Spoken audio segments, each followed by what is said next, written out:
Finanzas públicas se puede utilizar el término como sinónimo de lo que usualmente se llama gobierno. Entonces, cuando nosotros hablamos de Estado, podemos hablar de gobierno. Entonces, podríamos decir que el gobierno ha definido diferentes maneras, pero las finanzas públicas han establecido cuáles son las necesidades absolutas y las necesidades relativas. Hay una serie de clasificaciones de necesidades, pero nosotros vamos a ver esta que es generalizada y es la que dice que la primera necesidad absoluta que tiene el Estado o que tiene el gobierno es el respeto del orden constitucional y la defensa de la soberanía. Este es un aspecto completamente importante. Y luego tenemos esa necesidad relativa, que ya es la procuración de bienes y servicios para satisfacer las necesidades públicas. Y a este respecto, les pedí que leyeran el artículo 135 de nuestra Constitución Política de la República, en donde en el inciso C dice el artículo, dice, son derechos y deberes de los guatemaltecos, además de los consignados en otras normas de la Constitución y las leyes de la República, el D, que es el que nos interesa a nosotros, contribuir a los gastos públicos en la forma prescrita en la ley.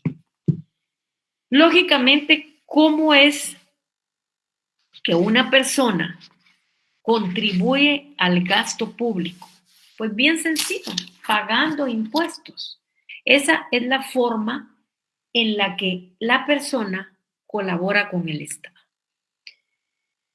El hombre, desde tiempos pasados, saben ustedes que tiende a vivir en sociedad.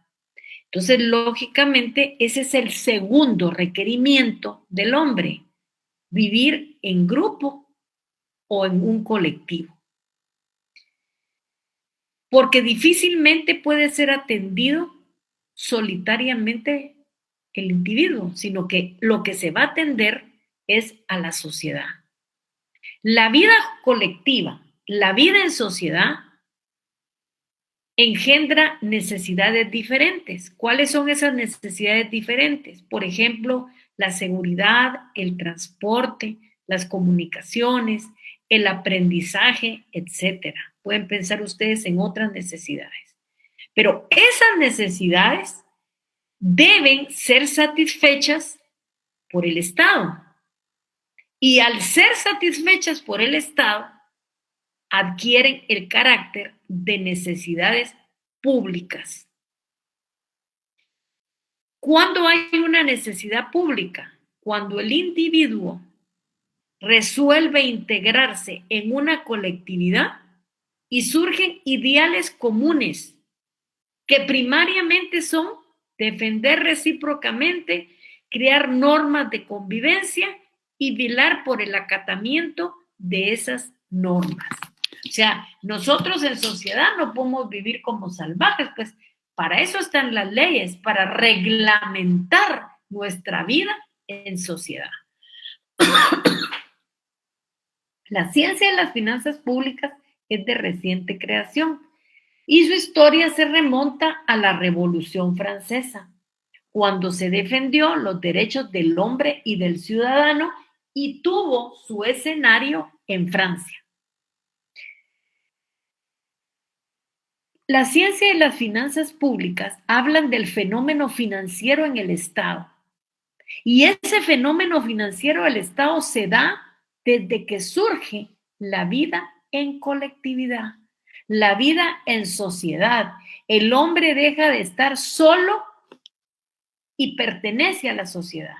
Y en ese momento surge la necesidad de atender necesidades de tipo colectivo, que para ser satisfechas requieren gastos, gastos que deben de ser cubiertos por el Estado, por la colectividad. Mientras mayor desarrollo va adquiriendo la solidaridad social, el fenómeno financiero público se presenta más intenso, a tal grado que en múltiples ocasiones provoca violentas crisis sociales.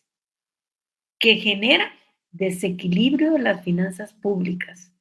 Y la repercusión de tal desequilibrio ha sido en el sistema económico de la sociedad. Nosotros no podemos cerrar los ojos y pensar que tenemos un sistema económico sano. Ya la primera acción de este gobierno en cuanto a las finanzas públicas es la contención del gasto. Y cuando hay contención del gasto es que hay más gastos que recursos.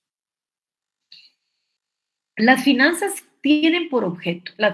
públicas tienen por objeto examinar cómo el Estado, en primer lugar, obtiene sus ingresos. Porque si el Estado no trabaja en adquirir ingresos, en obtener ingresos, difícilmente va a poder efectuar gastos. Y cuando el Estado efectúa los gastos es que precisamente satisfacen las necesidades de la población. Por eso yo les decía que el Estado no consigue dinero para guardarlo en el banco, para tener una cuenta muy grande en el banco. Al contrario, sino que consigue los ingresos y efectúa los gastos porque tiene la obligación de satisfacer las necesidades de la población. Y es importante agregar que dentro de la definición de finanzas públicas se debe tomar en cuenta las 3 etapas de la actividad financiera. En primer lugar, es la planificación o la medición de los gastos y los ingresos futuros, materializada generalmente por la figura del presupuesto público. Por eso es que el presupuesto público es un instrumento de orden para el Estado.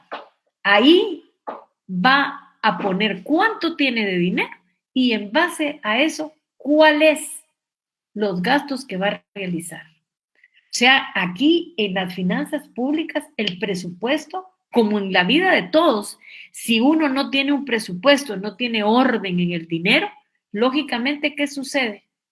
Que va a tener problemas financieros, va a tener que recurrir al préstamo si no lo hace de manera correcta. La obtención de los ingresos, lo cual implica la decisión respecto a la forma de obtenerlos, como el análisis sobre los cuales serán las consecuencias de la actividad sobre la economía en general. Y el C, que sería la inversión de tales ingresos, o sea, las erogaciones, con destinos prefijados. Actividad que también supone un análisis sobre los efectos de dichos gastos que producirán en la economía en general. O sea, todos los malos manejos de dinero en cuanto a los gastos del Estado van a incidir en la economía en general. Y todos nosotros sentimos que la economía en general no está bien. Hacemos súper, no llevamos mucho y pagamos unas cantidades estrafalarias. Queremos comprar un par de zapatos y los zapatos están carísimos. Eso es los efectos de malos manejos que producen efectos en la economía en general. Nosotros no tenemos en este momento unas finanzas sanas por todas las consecuencias que ustedes conocen. Creo que el servidor público, si ustedes están pensando en ser servidor público, qué alegre, pues tienen que tener una guía. La guía no es el enriquecimiento ilícito, sino es el prestar un buen servicio y adecuado a la población. Aquí tenemos que son necesidades públicas y es importante que nosotros estemos pensando en este primer aspecto que es completamente importante.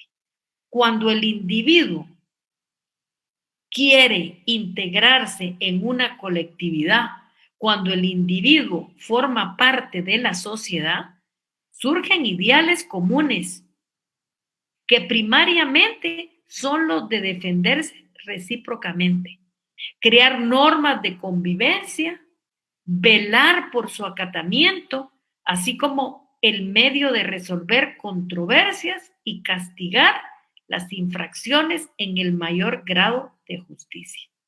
Estos ideales, lógicamente, de la sociedad dan lugar a las necesidades públicas. Y esto es bien importante. Al estar el individuo en la sociedad, se da cuenta muy pronto la necesidad de resguardar al grupo constituido por agresiones de otros grupos. Y aquí es importante que sepamos lo que es eso. O sea, con las necesidades son de imposible satisfacción mediante esfuerzos aislados de los individuos. El ser humano asociado tiende a buscar a alguien que lo ayude en esos esfuerzos. Entonces, ¿qué es necesidad pública? La necesidad pública nace de la vida colectiva, de nuestra vida en la sociedad, en donde el gobierno realiza en beneficio de sus habitantes la satisfacción de las necesidades públicas mediante la actuación del Estado. Por eso es que nosotros, para poder cumplir con esa necesidad pública, necesitamos tener un buen gobierno. Necesitamos un gobierno que le interese no el enriquecimiento personal, sino que le interese la satisfacción de las necesidades públicas. Y lógicamente esto nos trae como resultado el hablar de servicio público. Esto es importante, hablar de servicio público. Lógicamente, cuando nosotros hablamos de servicios públicos, hay servicios que son esenciales por ser requerimientos que cada vez tienen una mayor intensidad y urgencia. La comunidad hace del Estado sin permitir su inacción o dilación. Damos tal carácter a la seguridad social, a la instrucción en sentido amplio y a la salud individual y general de los individuos. Porque yo les decía lógicamente que cuando no se atiende el requerimiento de salud, el resultado es muerte. O sea, no puede esperar. O sea, un niño puede no ir un año a la escuela, pero no puede dejar de ser atendido rápidamente cuando hay un requerimiento de salud, porque eso significa la muerte. Entonces, lógicamente, eso se convierte en un servicio público esencial. Entonces, ¿el servicio público qué hace? Satisfacer necesidades públicas. Y aquí nos aparece también ese concepto de gasto público. El gasto público o el egreso del Estado es la erogación dineraria que el Estado realiza en virtud de una ley para, lógicamente, satisfacer las necesidades públicas mediante la prestación de servicios. Recurso público.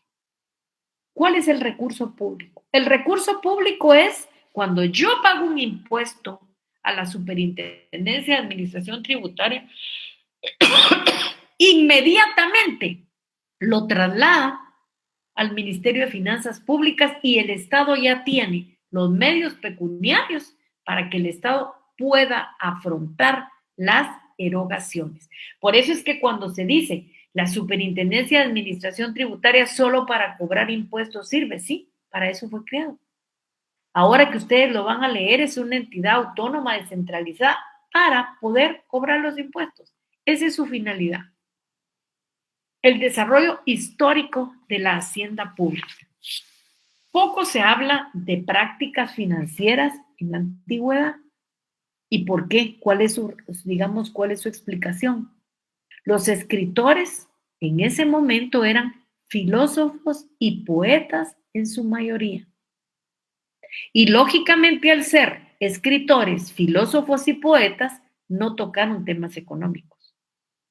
Pero cuando se estudian sus escritos, la gente, estudiosa de este tema, percibieron implícitamente algunos aspectos que se refieren a ellos, pero en forma muy vaga, pero muy completa. ¿Por qué? Porque esos escritos ya tenían propiedad, tenían cultivo de la tierra. Se hablaba de aparición del monopolio en oposición a la competencia. Se hablaba de la reglamentación de precios, del trabajo, de los salarios, de la falsificación de la moneda, de los pesos, las medidas, el dinero, la banca, los impuestos y programas de reforma social. Y todo esto que les he dicho son temas económicos, que lógicamente no hablaron de una manera muy general, pero sí hablaron de eso. En la antigüedad nosotros tenemos a dos personajes muy importantes, uno tal vez más conocido que ustedes y el otro no, y es Jenofonte y Aristóteles. Aristóteles nosotros lo conocemos, pero a Jenofonte no mucho. Pero ellos escribieron obras en la antigüedad y en algunos de ellos, pasajes de sus obras y en la Edad Media, pueden encontrarse algunas máximas de moral financiera, que es en las obras de los escolásticos. O sea, ellos comenzaron a hablar de moral financiera. A finales del siglo XV hubo un aumento de gastos públicos. Y lógicamente ahí lo que sucedió fueron transformaciones económicas. Y estas transformaciones económicas llamaron la atención de algunos escritores que escribieron temas de finanzas del Estado. Y ahí aparece, con estudios sobre puntos concretos, el italiano Carafà. Luego vamos a hablar lo que dice Catalina García Vizcaíno en su en su libro que se llama Derecho Tributario y Parte General. A mí me gusta mucho Catalina García Vizcaíno porque ella es docente de la Universidad de Uruguay. Entonces, lo que le gusta a ella es hablar de esos clásicos temas desarrollados por doctrinarios, pero desde una manera muy pedagógica, que es lo muy sencilla, que es lo que nos ayuda a nosotros. Ella decía que las haciendas del mundo antiguo mostraban gran heterogeneidad. O sea, ella decía, eran diferentes, diferentes en cuanto a la obtención de los recursos. Las necesidades financieras eran cubiertas por prestaciones de los súbditos de los pueblos vencidos. Y aquí lo que se observaba era gran predominio de los ingresos patrimoniales. Esos ingresos patrimoniales venían de la explotación de los bienes del monarca. Por ejemplo, explotaban las minas y las tierras. Y ella apunta y dice, razón que hizo que Platón expresara, todas las guerras se hacen con el fin de obtener dinero. Eso era lo que decía. Todas las guerras que se dieron en esta etapa de la historia de la hacienda pública fue con fin de obtener dinero. Y no me dejarán mentir que en las películas que dan para la Semana Santa, donde están los romanos, los fenicios, hay luchas. Y la lucha es la obtención del patrimonio y del dinero. O sea, Platón tenía muchísima razón en estos aspectos. Luego pasamos a a la hacienda pública en la antigüedad. No hay mayor información. Solo se habla de que probablemente hay algunas prácticas financieras en Egipto y en viejos documentos históricos de la India. O sea, en ese momento la información era baja, pero sí se señalan que había algunas prácticas que es posible encontrar en Egipto y en la India. ¿Por qué? Los tributos carecían ahí de la relevancia que tienen ahora. Ahora tienen una relevancia muy importante, porque sin tributos, el Estado, las municipalidades no tienen el dinero para poder satisfacer las necesidades de la población. Las necesidades financieras eran cubiertas por prestaciones de los súbditos y pueblos vencidos. Los estados de la antigüedad, de características muy diferentes a los estados modernos, la riqueza se obtenía mediante la guerra y la conquista de otros pueblos. De este modo se estableció lo que se ha dado en llamar hacienda parasitaria. O sea, la hacienda parasitaria era la riqueza que se obtenía mediante la guerra y la conquista de otros pueblos. Entonces aquí volvemos a poner en afirmativo lo que decía Platón, que las guerras tenían un fin y que el fin era obtener dinero. Entonces no se les olvide ahí, por favor, poner lo que es la hacienda parasitaria. La riqueza se obtenía mediante la guerra y la conquista de otros pueblos, y eso se le llamó hacienda parasitaria. Los ingresos del Estado, porque estamos hablando de hacienda parasitaria, provenían de motines de la guerra. Mientras más guerrero era el pueblo, más conquistas lograba, más riquezas obtenía. Esto se dio en Egipto 3400 años antes de Cristo, así, al siglo V, y en la India 300 antes de Cristo al siglo V. Entonces recuerden ustedes cómo en esta etapa en la antigüedad lo que se dio fue la hacienda parasitaria. ¿Qué era la hacienda parasitaria? La riqueza se obtenía mediante la guerra y la conquista de otros pueblos. Eso recibió el nombre de hacienda parasitaria. Y aquí reafirmamos con esto donde dice, los ingresos del Estado provenían de los motines de la guerra. Mientras más guerrero era un pueblo y más conquistas lograba, más riquezas obtenía.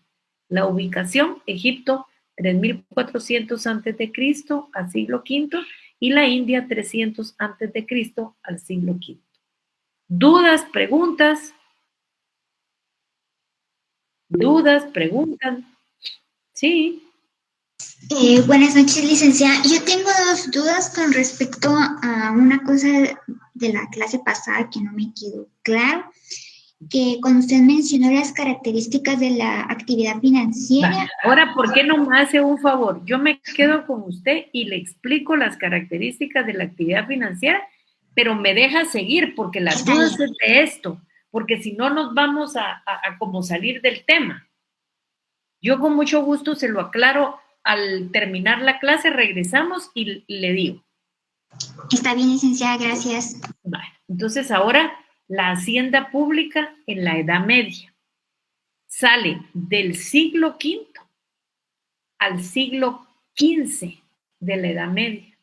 Si ustedes se dan cuenta, esto, la Edad Media es un prolongado periodo de la historia de la humanidad, que se extiende desde la caída del Imperio Romano en el siglo V hasta la caída de Constantinopla en 1453. La Edad Media abarca aproximadamente 1000 años de la historia de Europa. Y ahí es donde se desarrolla el feudalismo, que muchos de ustedes ya lo han oído hablar. ¿Qué es el feudalismo? Es un régimen político-social que en nada se parece al Estado moderno. El poder político queda desintegrado entre los señores feudales. Eso quiere decir que la hacienda pública en este periodo prácticamente desaparece. Y a mí siempre me gusta ponerles esto que dice el profesor chileno Manuel Matus Benavente y dice, el imperio como derecho superior del Estado ya no existía. Su primitivo y auténtico sentido cayó en el olvido, al extremo que en el año de 1877, por un edicto, los señores feudales consagraron su propia disposición del derecho a dictar normas impositivas. Ustedes saben que aquí el impuesto, y esto lo dice un edicto de los señores feudales de 1877 y decía, el impuesto era establecido por los monarcas y los señores feudales, por lo que los tributos e impuestos se determinaban de acuerdo a las necesidades del señor feudal. por lo que no existió regulación alguna con respecto a los ingresos y los egresos del Estado. Y todo lo relativo a lo mismo se hizo en forma caprichosa. No había regulación. No había nada que regulara los ingresos y los gastos del Estado. Todo se hizo de una manera caprichosa.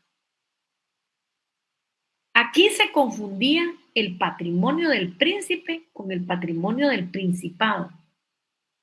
La explotación patrimonial, que era la fuente de los recursos más importantes. Se creó el sistema de regalías,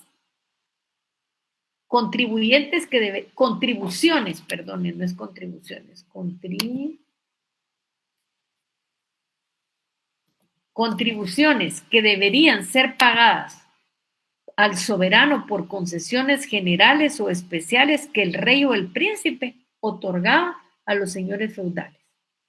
Existían las tasas que los súbditos pagaban a los señores feudales por servicios vinculados con la idea de dominio real. La Edad Media se caracteriza por presentar un fenómeno que se llama poliarquía. ¿Qué era esto?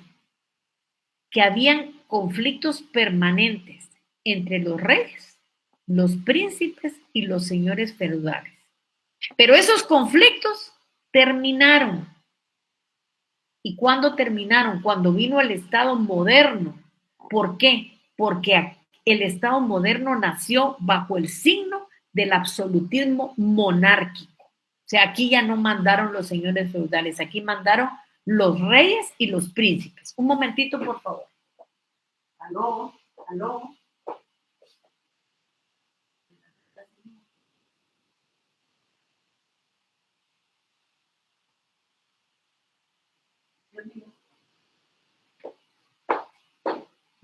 Bueno, entonces la Edad Media, como les decía, aquí se recibían rentas por sus tierras, sistemas de ayuda excepcionales para reclutar mercenarios como un impuesto moderno.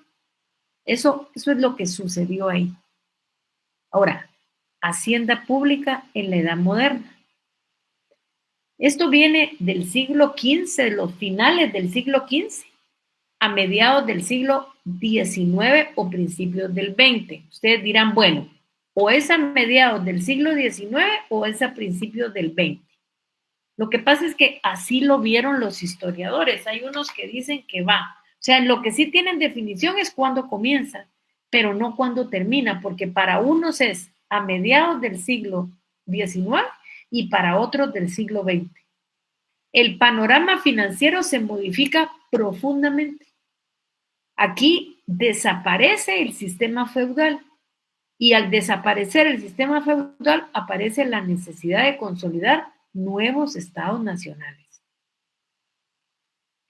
La forma más eficaz de fortalecimiento es mediante la formación de un tesoro nacional, o sea, un tesoro del Estado en donde se guardaran todos los ingresos y se pagaran a los acreedores.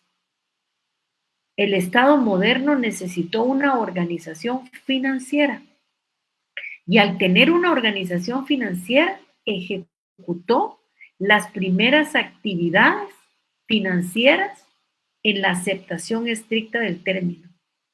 El Estado se convierte en autónomo. Durante toda esta época se manifestó el Estado policía. O sea, ¿qué era el Estado policía? El Estado policía era ponerle en lo último mínimamente mínimamente lo que el Estado iba a hacer. No quería que hiciera tanta cosa como hace ahora y que no hiciera nada. Entonces, solamente cuando hablan de Estado policía, hablan de seguridad, hablan de ejército y de relaciones internacionales. Solo eso querían que hiciera el Estado, no más. Pero hoy ustedes miran un Estado que tiene demasiadas funciones, pero no las cumple. O sea, los servicios que presta son deficientes. Entonces, por eso es que ese tiempo querían que a lo mínimo el Estado cumpliera con la satisfacción de las necesidades de la población. Aquí el derecho financiero se convierte en autónomo. Durante toda esta época se manifestó el Estado policía. La evolución del Estado que derivó que el Estado moderno, aquí hay una nación, hay un Estado, en donde los medios reales de autoridad y administración, que eran de posesión privada, se transformaron en posesión pública. Porque lógicamente, al decir que en esa época se manifestó Estado policía, el Estado solo cumplía con ejército, con seguridad y con relaciones exteriores. Y lo demás ya era de propiedad pública, pero aquí hubo una modificación y lo privado se convirtió en propiedad pública. La hacienda pública en la edad contemporánea. Y aquí viene del siglo XIX o siglo XX, según el autor que se analice, en la actualidad. Hay un Estado benefactor en Europa después de la Segunda Guerra Mundial, pero para ubicarnos nosotros en Guatemala fue lo que sucedió a partir de la Revolución de 1944, que nos dio demasiado, demasiado nos dio, y que hoy por hoy es lo que sigue sosteniendo al Estado. El Estado aquí se convierte en ente con necesidades, por lo que se amplía creando mayores necesidades. Y al ampliarse, al dejar eso del Estado policía y al querer hacer todo, aparece el déficit fiscal. Aparece donde el Estado tiene tantas necesidades, pero los recursos son tan pocos. Y lógicamente el Estado contrae obligaciones, porque así como nosotros tenemos la obligación de pagar impuestos al tenor del artículo 135D de la Constitución, el Estado debe de satisfacer las necesidades de la población. Aquí aparece el neoliberalismo que propugna por la reducción del Estado, pero se da la globalización. El Estado crea demasiadas funciones, pero no las cumple bien. Ese es el gran problema. Hoy leía yo en las noticias que va a haber contención de gasto. Cuando hay contención de gasto, hay poco dinero y se necesita hacer muchas reducciones, como cuando nosotros en nuestra familia tenemos problemas. O sea, si hay problemas económicos en la familia, procurémonos solamente de tener las funciones básicas y de ir tratando de hacer ahorritos. Pues lo mismo va a hacer el Estado. Hoy dispusieron que todos los vehículos con placa oficial no van a circular los días domingos, solamente van a circular los días de trabajo. Ahí, ¿qué se va a ahorrar el Estado? Gasolina, reparaciones, gasto de llantas, etcétera, etcétera. Esas son las primeras medidas de contención del gasto. O sea, no, ustedes saben que la situación en el país no está bien. Compramos poco y pagamos mucho. La división de la hacienda pública, ¿cómo se divide? En esa clasificación más común que nosotros conocemos, en hacienda pública clásica y hacienda pública moderna. La hacienda pública ha evolucionado profundamente en los últimos años y hasta el nombre cambió, se llama finanzas públicas. Esta evolución no afectó solamente a los métodos técnicos, sino a la concepción misma de la hacienda pública, a los fines que se le asigna dentro del Estado. La evolución de la hacienda pública es consecuencia y el reflejo de la evolución del Estado. La ciencia de la hacienda clásica, cuyos principios fueron enunciados por el barón Luis León Say, ese era su nombre, pero en los folletos y en todos los datos aparece como Gastón G.C. Él estaba ligado al Estado liberal, o como le llamaban los economistas discípulos de Adam Smith, al Estado policía. El principio fundamental era limitar al mínimo las actividades del Estado. Cuando se habla de Estado-policía es limitar al mínimo las actividades del Estado, circunscribiéndolas en lo posible a las tradiciones, funciones de policía, de justicia, de ejército y diplomacia o relaciones exteriores, reservando todo lo demás a la actividad privada. Entonces, cuando hablamos de Estado-policía, hablamos de un principio fundamental que era limitar al mínimo las actividades del Estado, circunscribiéndolas en lo posible a las tradicionales funciones de policía, justicia, ejército y diplomacia, reservando todo lo demás para la actividad privada. En el campo económico, el Estado debía de abstenerse de intervenir y dejar actuar libremente las iniciativas privadas, la libre concurrencia y las leyes del mercado. El objeto de la hacienda pública era, pues, suministrar al Estado los recursos necesarios para cubrir los gastos ocasionados. Y creo que eso no ha tenido modificación, porque el objeto de las finanzas públicas es suministrar al Estado todos los recursos para cubrir los gastos del Estado ocasionados. La hacienda pública debía ejercer la menor influencia posible sobre las haciendas privadas y la actividad de los particulares, la cual se conseguía en la medida en que los gastos públicos fueran reducidos y equilibrados con los ingresos. Hacienda pública clásica. Aseguraba la cobertura de los gastos del Estado y distribuía la carga pública con igualdad entre los súbditos. Los recursos del Estado consistían en las exacciones a los particulares y a este fenómeno se le llama carga pública. Y esto también no ha cambiado. ¿Cómo obtiene el Estado hoy por hoy los recursos? Por el dinero que le damos los particulares, por lo que nos sacan a los particulares. Y este fenómeno es la carga pública. ¿Por qué pago yo impuestos? ¿Por qué? Porque tengo carga pública. Porque al tenor del artículo 135D, yo debo de contribuir al gasto público. Y cuando yo le doy los recursos al Estado es porque tengo una carga pública. ¿Por qué significa una carga para el Estado? La que se traduce en la creación de tributos que la población tiene que pagar y que le son devueltos por medio de los servicios públicos. Por eso es que cuando el Estado no cumple con proporcionarlo todas esas satisfacciones de la población, ya entramos en conflicto. Porque si nosotros pagamos por una norma constitucional, el Estado también tiene obligación por otra norma constitucional de satisfacer las necesidades de la población. Entonces, esto es como que ustedes partan un limón y para unirlo necesitan las dos partes.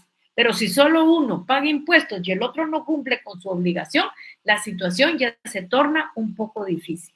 La paradoja de la hacienda clásica es que hay gastos que tiene el Estado y que hay necesidad de cubrirlos. Ahora, ¿qué pasa en la hacienda pública moderna? Aquí se da un ensanchamiento del Estado, o sea, hay un estiramiento del Estado. O sea, ¿por qué se da ese ensanchamiento? Por el crecimiento del Estado. Y cuando el Estado crece, se produce la transformación de técnicas financieras clásicas. La transformación de la técnica del impuesto bajo la influencia del intervencionismo es sin lugar a dudas la más conocida. ¿Qué pasa en el intervencionismo? Que el Estado se vio obligado a intervenir para evitar abusos, disminuir la inquietud social. Por los gastos bélicos y erogaciones de tipo social como son pensiones por invalidez, socorro a desocupados, aumentó la necesidad de mayores tributos como por ejemplo la progresividad de la imposición a la renta, gravámenes a las herencias, tuvieron gran importancia los gravámenes extrafiscales, derechos aduaneros, proteccionistas, gravamen al celibato, estímulo a las familias numerosas. Aquí el Estado no asumió un papel directivo en la economía. La intervención fue accidental y no se propuso alterar el régimen económico, sino solamente sus efectos. ¿Qué ciencias estudian la hacienda pública? En primer lugar, la sociología. Ustedes saben que la sociología es parte de las ciencias sociales, que estudia el desarrollo, la estructura y la función de la sociedad. Estudia al hombre en su entorno. Y es importante porque para poder definir las políticas que deben aplicarse, tenemos que estar auxiliados por la sociología. ¿Qué relación tiene la sociología con la hacienda pública? Pues ya dijimos, estudia al hombre en su entorno. Y si estudia al hombre en su entorno, ¿qué eso quiere decir? Estudia al hombre en la sociedad. A través de la sociología podemos definir estrategias financieras de los estados que lleguen precisamente a la sociedad y que proteja al hombre como componente de esa sociedad. La economía. La economía es una ciencia social que estudia la economía. La economía estudia los procesos de producción, la distribución, la comercialización y el consumo de bienes y servicios, así como la administración adecuada de los bienes. Guillermo Cabanelas nos dice que la economía es el estudio de los medios empleados por el hombre para estructurar los recursos de la naturaleza, los progresos culturales y su propio esfuerzo laboral para crear, sostener y proseguir fomentando su bienestar material. Ahora, la relación con la hacienda pública. Aquí se determina el alcance e impacto de las cargas tributarias y la distribución del gasto público. El derecho. Ustedes dirán, ¿y por qué tenemos que ver nosotros con hacienda pública? Bueno, porque nosotros tenemos una ciencia social que designa el conjunto de reglas de conducta que ordenan y regulan la convivencia de los hombres en la sociedad. ¿Por qué no se pueden seguir trompaceando en la facultad y asustando a todos? Porque hay normas de convivencia. Y lógicamente, quien no cumple esas normas de convivencia está en el campo penal. Y en el campo penal va a ser sancionado.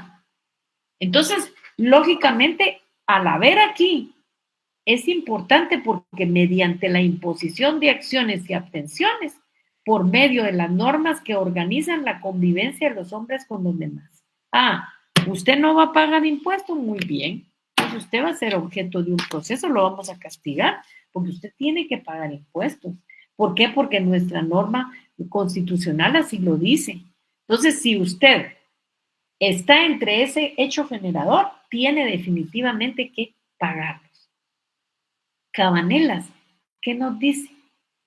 Cabanelas nos dice que el derecho es general, irrenunciable y sin efecto retroactivo por lo común. Y él también nos dice cuál es esa relación que tienen con la hacienda pública. Determina las normas que regularán la actividad financiera del Estado en todas sus fases, así como los principios constitucionales que lo rigen. Yo les dije que así como el derecho penal tiene sus principios fundamentales, nosotros tenemos nuestros principios fundamentales dentro de nuestra norma constitucional. Por eso es esa relación entre el derecho y la hacienda pública. La ciencia política. Bueno, la ciencia política es una ciencia, valga la redundancia, que estudia el conocimiento de las cosas y sus causas. Aquí nos da un concepto de política, Cabanelas, y quien le da el concepto es Brugge, y dice, es una ciencia que determina las funciones del Estado dentro de la sociedad, de que es representante y la sociedad universal de los estados a que pertenece, así como los medios para la recta consecución de las funciones mismas. Entonces, ¿qué es ciencia política? Porque si ya vimos lo que es ciencia, ¿qué es ciencia política? Es la disciplina cuyo objetivo es el estudio sistemático del gobierno en su sentido amplio. Entonces, si nosotros estamos estudiando sistemáticamente al gobierno, tenemos que saber y tenemos que tener esa relación. ¿Para qué? Para poder satisfacer las necesidades de la población. ¿Cuál es esa relación de la hacienda pública con las políticas financieras del Estado y su impacto en la sociedad? Porque hay un control político de las mismas. Aquí yo para impartir esta clase usé el diccionario de Cabanelas, usé un libro que se llama Finanzas Públicas Mexicanas de Ernesto Flores Zavala y usé el manual de las finanzas públicas de Héctor Villegas. Y ahorita nos vamos a regresar con la compañera que me dice que quería ver características de qué, perdón. Alguien me dijo que no le había quedado claro las características de qué, perdone. Bueno, no está. Las características de qué, perdone. ¿De qué Lida, no? si no mal recuerdo, fue sobre las finanzas. Bueno, pero no De la está clase ella. anterior. Me temo, no sé, licenciada, perdón. Por eso, la persona que tenía la duda, ¿está por ahí? Sí, yo. Ya me llamaron por teléfono, ya estoy por ahí. Disculpe, licenciada. Mire, ¿De qué era? En las características de la actividad financiera, en el número 1, se trata de una actividad pública y usted dijo que era desde dos puntos de vista. Es desde el sujeto activo y pasivo. ¿Cuál es el sujeto pasivo? Ah, esa es la duda que tiene. Sí. El sujeto pasivo es el contribuyente y el sujeto activo es el Estado. Ah, va. O sea, eso son los dos sujetos que intervienen en la relación jurídica tributaria. ¿Por qué es el sujeto activo el Estado? Porque es el que nos cobra, es el que nos obliga al pago de los impuestos. ¿Por qué? Porque hace uso del poder imperio del Estado y eso no lo tiene nadie. ¿Y el pasivo quién es? El contribuyente, el que está obligado a pagar sus impuestos. Y gracias, Ligda. Y mi siguiente duda era para corroborar los fines que tiene la actividad del Estado. Los fines que tiene la actividad del Estado es la satisfacción obtener ingresos y dígame. El primero es obtener ingresos y el segundo es efectuar el gasto público, ¿así es? Sí, exacto. ¿Para qué? Para satisfacer las necesidades de la población. Esas eran mis dudas. Gracias, licenciada. Vale. Vamos a continuar entonces ahora derecho financiero para dejar las dos secciones iguales. ¿Qué vamos a ver del derecho financiero? Vamos a ver contenido, vamos a ver definiciones, vamos a ver características, vamos a ver que el derecho financiero es una rama del derecho público, vamos a ver el poder financiero, cómo se divide el derecho financiero, que es en derecho tributario, derecho presupuestario, derecho patrimonial del Estado y derecho monetario. ¿Qué contenido es el que tiene el derecho financiero? Y aquí vamos a tomar en cuenta lo que dice Héctor Villegas en su libro de curso de finanzas públicas. Y él, en primer lugar, dice que el contenido del derecho financiero, en primer lugar, está la regulación jurídica del presupuesto. Él dice que el presupuesto, que es un tema que vamos a estudiar nosotros más adelante, es el instrumento legal por medio del cual se calcula y se autorizan los gastos y se prevé los ingresos para solventarlo, determinando las respectivas atribuciones de los órganos del Estado en la gestión financiera. Es más, el presupuesto del Estado es aprobado por el Congreso de la República. ¿Se recuerdan que Últimamente hubo una gran discusión en los meses de noviembre y diciembre del presupuesto público. Aprobaron un presupuesto que era tan monstruoso, tan fuera de la realidad, que ¿qué fue lo que pasó? Que la Corte de Constitucionalidad lo declaró inconstitucional. ¿Y qué fue lo que ahora qué presupuesto nos rige? El presupuesto del año pasado, pudiendo hacer un poco lógicamente pudiendo hacer un poco lógicamente de cambios en el presupuesto. Pero el presupuesto es importantísimo porque tiene dos grandes, digamos, partidas, ingresos y gastos. Si yo no tengo el dinero, no puedo efectuar los gastos. Entonces es importantísima la regulación jurídica del presupuesto. También dice que dentro del contenido del derecho financiero debe de estar la regulación legal del tributo. Dentro de la regulación legal del tributo, recuerden ustedes que, de acuerdo al Código Tributario, el tributo se divide en impuestos, arbitrios, contribuciones especiales y contribuciones por mejoras. Eso quiere decir que las relaciones concernientes a la tributación en general integran un sector específico y ese sector específico se llama derecho tributario. Luego nos habla de la regulación del patrimonio del Estado. Él dice que también debe estar dentro del contenido del derecho financiero esta regulación de la administración jurídica del patrimonio del Estado o gestión patrimonial. Pero este tema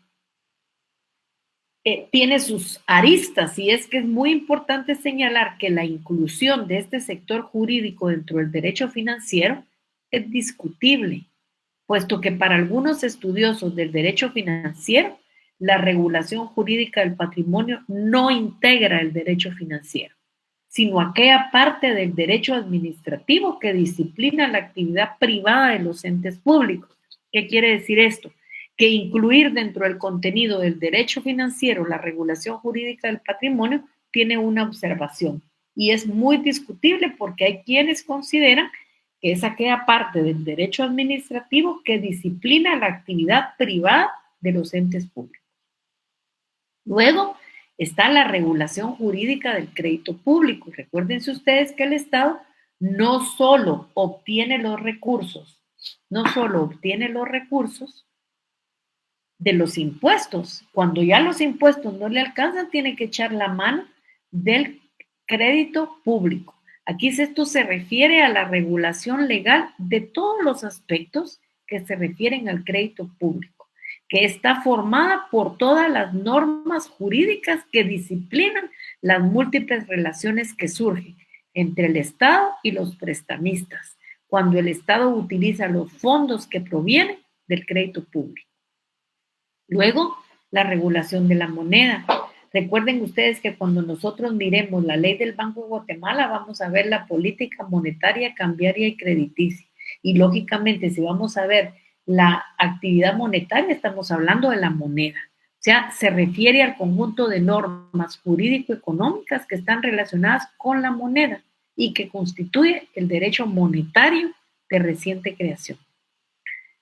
Pero a este contenido, Matus Benavente le agrega otras. Y Matus Benavente dice la teoría financiera. Él dice que para su estudio y conocimiento y para que se pueda crear, modificar e interpretar la norma financiera y así poder aplicarla, hay que saber teoría financiera. No se concibe que se pueda crear e interpretar normas de derecho financiero sin teoría financiera. Los legisladores, para poder crear la ley financiera, deben de conocer la teoría financiera. Lo básico, por ejemplo, imagínense ustedes que en el último periodo, los últimos tiempos de Otto Pérez Molina, ya cuando el gobierno va terminando, metieron la creación de un impuesto en la telefonía en el presupuesto. En el presupuesto no puede ir eso. Si ellos hubieran conocido la ley financiera y la teoría financiera, nunca lo hubieran puesto así. ¿Y qué fue lo que pasó? La Corte de Constitucionalidad lo declaró inconstitucional y ya no se cobró el impuesto. Los magistrados de lo contencioso administrativo deben de conocer la teoría financiera. ¿Para qué la deben de conocer? Para aplicar la ley financiera. Los empleados administrativos para resolver deben de conocer las leyes financieras.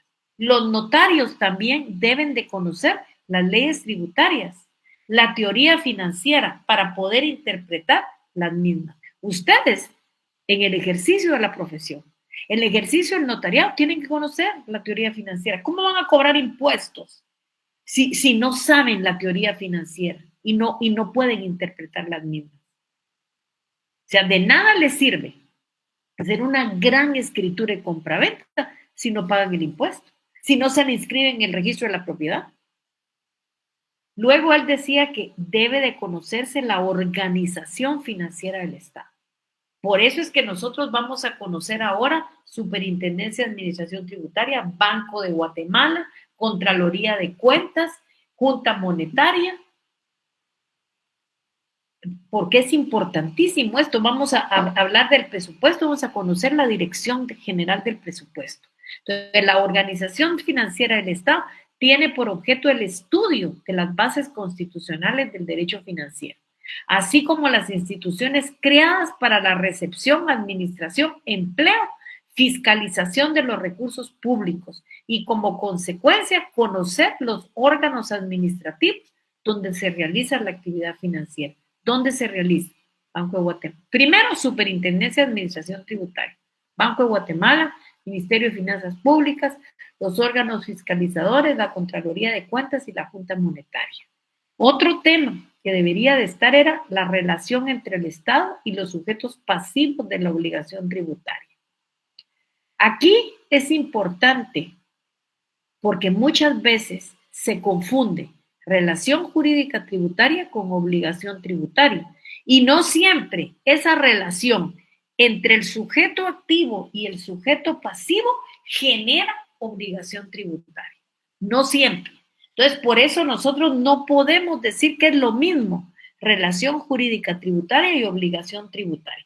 De la relación de los sujetos, de la relación jurídica tributaria que es sujeto activo al Estado, sujeto pasivo al contribuyente, muchas veces surge la obligación tributaria, pero otras no. Algunos tratadistas estudiados por nosotros se refieren a esa diferencia y agregan que es erróneo atribuirles el mismo significado, porque son dos conceptos completamente diferentes. Es importante determinar que puede existir la relación jurídica tributaria sin que exista obligación tributaria. Es por medio de la obligación tributaria que se establece el vínculo entre Estado y los contribuyentes, separando claramente los derechos y obligaciones del contribuyente frente al Estado y al Estado frente al contribuyente, los cuales son regulados por el derecho financiero. Además, las garantías y procedimientos que puedan o tienen derecho los contribuyentes frente al Estado o viceversa. Para entender esto de la manera más clara, vamos a poner el ejemplo. Juan Pérez. Juan Pérez es abogado y notario.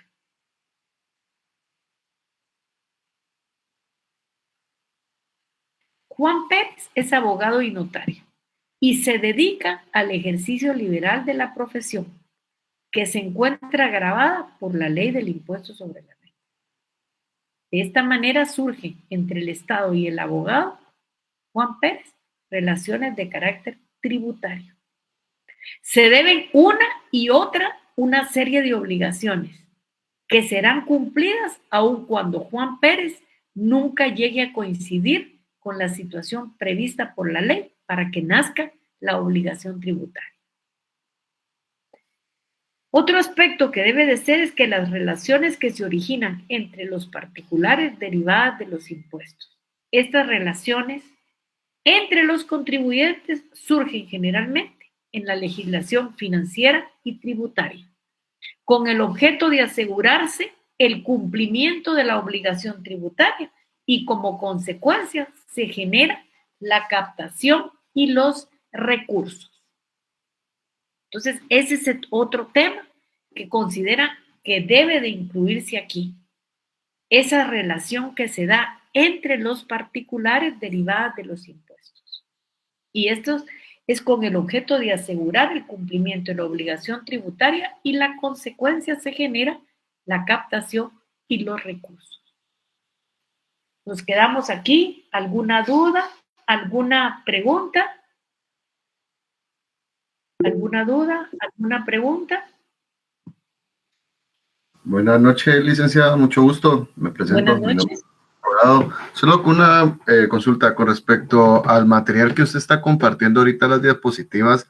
¿En algún momento usted nos las puede brindar, licenciada, para poder tener el material y poder estudiar de ello? No, fíjese que se supone que ahorita que yo las voy pasando, ustedes van copiando. Entonces nunca las doy, porque lo que pasa es que yo voy hablando cada vez que esto es lo mínimo, pero yo les voy repitiendo cosas. Entonces no las tengo iguales siempre. Gracias, lo que pasa es que hay veces que sí es como muy rápido, entonces no da tiempo de copiar todo, por eso le preguntaba, pero muchas gracias. No se preocupe. ¿Alguna otra pregunta? Ligda, una pregunta. Lo que pasa es que fíjese que la clase yo la siento que es muy rápida, Ligda, y para la comprensión de varios compañeros y también la mía, ¿verdad? Bueno, entonces voy a ir más rápido, voy a ir más lento a la próxima vez para que no tengan ese inconveniente. Gracias, licenciada. No tengan pena. Por las condiciones de la facultad, vamos a ser muy claros. Realmente estas situaciones de la facultad se están poniendo tremendamente difíciles en cuanto a la cantidad de alumnos que hay. Entonces yo voy a aprovechar cuando estemos por Zoom para ir dándole los puntos y que ustedes puedan lógicamente ir copiando aquí las diapositivas. Un libro para reforzar. Yo aquí en el primer tema ya les di 3 libros donde están los temas. Les dije que había usado Cabanelas, Héctor Villegas y otro en el tema cuando se los di. Ya luego les voy a decir dónde vi el otro. Voy a ir un poquito más despacio, así evitamos ese tipo de problemas. ¿Qué vamos a hacer el día martes que ya nos toca ir a la facultad? Realmente, como les repito, las condiciones son tremendísimas para todos. Yo creo que parte de la ronquera que yo tengo es esto, pero ni modo. Entonces, lo que vamos a hacer es lo siguiente. Vamos a trabajar en la facultad. Dice, ¿qué más libro quieren? Bueno, entonces, luego, ¿qué vamos a hacer en la facultad? Vamos a trabajar los laboratorios, porque eso lo podemos trabajar fácilmente. Exactamente. Mucha gente en las clases. Eso es, ojalá que ahorita que regresemos hayan solucionado el problema. Eso espero, porque si no, era preferible que nos quedáramos así, solo a los exámenes en 2 días, pero primero Dios que ya solucionaron este problema. Entonces, sí, Diego Hernández, ¿qué manda? Ligda, buenas noches. Pues en relación a eso yo lo veo bien complicado, hasta me atrevería a pensar de que van a haber personas nuevas en la clase. ¿Nuevas?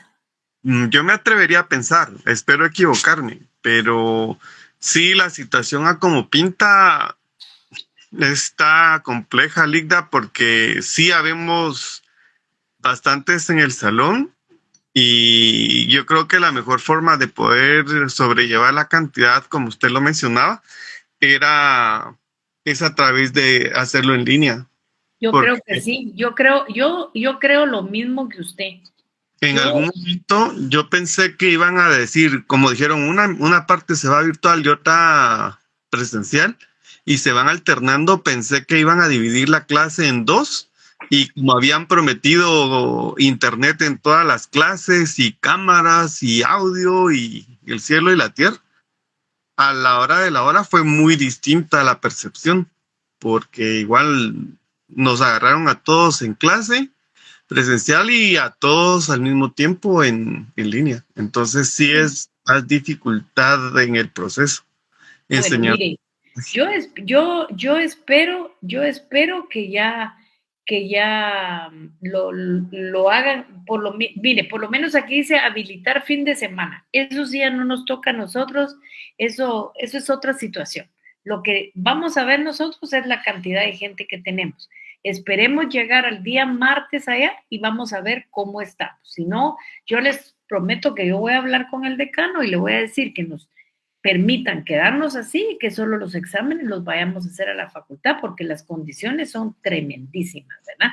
Aunque dicen aquí que después de la Semana Santa ya está vacía, sí, pero para la Semana Santa falta demasiado.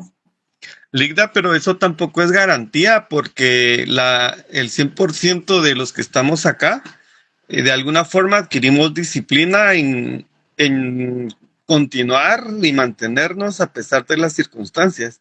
Entonces, quizás hace unos 4 años atrás sí era muy válido por el concepto de huelga de dolores, perder el tiempo, la talacha. Entonces, como que el incentivo ya no es el mismo. No, ya no.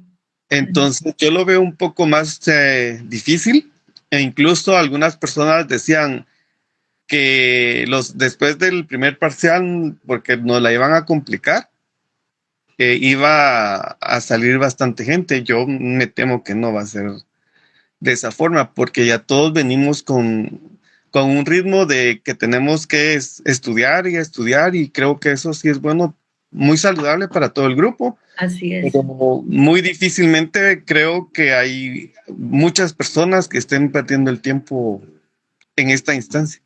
Sí, mire, por eso esperemos, porque yo sé que es difícil para ustedes, y les soy honesta, difícil para mí también.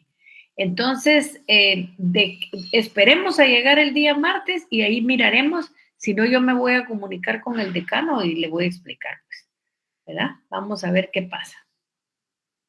Ligda, por si en caso dado, pues yo hablo por mí, espero que varios compañeros se apunten. Si en caso dado usted necesita el apoyo por escrito, pues cuente conmigo. Muchas gracias. Yo les voy a decir, yo creo que el decano está en la mayor situación de ayudarnos. Entonces, déjenme, vamos a hablar con ellos a ver qué nos dice. Primero Dios, el martes ya las condiciones ya sean diferentes. Yo entiendo, dice, le rompieron su mochila por entrar a la clase, sí tiene toda la razón. La verdad es que todos vimos las condiciones, pues. O sea, yo creo que está de más decir eso si todos lo pasamos. Yo también no crean que a mí no me daña, pues yo no puedo hacer mayor cosa en la cátedra porque no me puedo menear, pero tampoco puedo sacar a los estudiantes que están ahí. O sea, es un verdadero problema. Entonces, esperemos el martes a ver qué pasa, y entonces yo creo que las autoridades tienen que tomar una definición, ¿verdad? Pasen feliz noche, gusto de saludarlos. Feliz noche. Gracias, licenciada. Feliz noche.